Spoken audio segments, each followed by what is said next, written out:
Don't mess with DeSantis. This is a guy who gets it.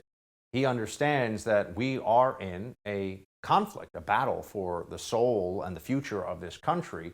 And the woke left is trying to kick at the load-bearing walls of our civilization with all of its might.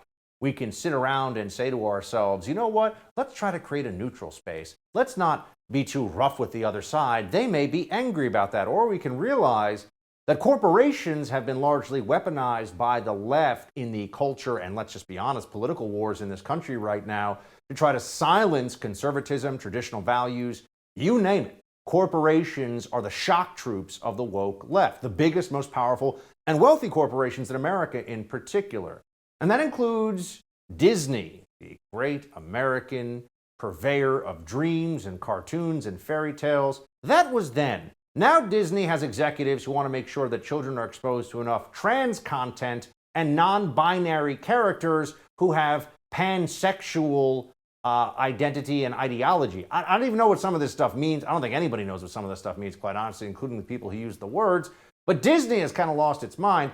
Here is the Wall Street Journal writing about this special district that might just be going away when it comes to Disney. It was created in 1967, known as the Reedy Creek Improvement District. It exempts Disney from a host of regulations and certain taxes and fees. It saves Disney tens of millions of dollars a year, according to a person familiar with the company's finances who studied the issue over a decade ago. So this is a big deal for Disney. Now, why is this happening? Because Disney decided to try to influence state politics very aggressively and go against the legislature in the state of Florida as it was passing a parental rights in education law. So here's really the message that Governor Ron DeSantis is giving to the Disney Corporation. If you don't like it, build your own Florida. In fact, here's Florida State Representative Randy Fine saying, Disney's a guest, but you got to be on your best behavior. What this is about Disney not recognizing that they are a guest in our state. They are a California company that is a guest in the state of Florida, and they are a guest that has had special privileges that no other company has had. If you want special privileges, you'd better be on your best behavior. And when you come in and misrepresent a bill that overwhelming majorities of Republicans, Democrats, even Biden voters support, you're going to have an issue in the state of Florida. Going to have an issue. The left does this all the time.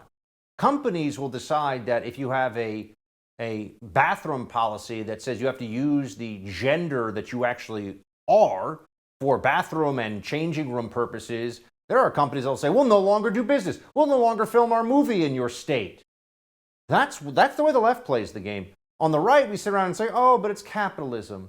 Let's just let commerce be our guide. Not so easy. And what you've seen here is a reversal.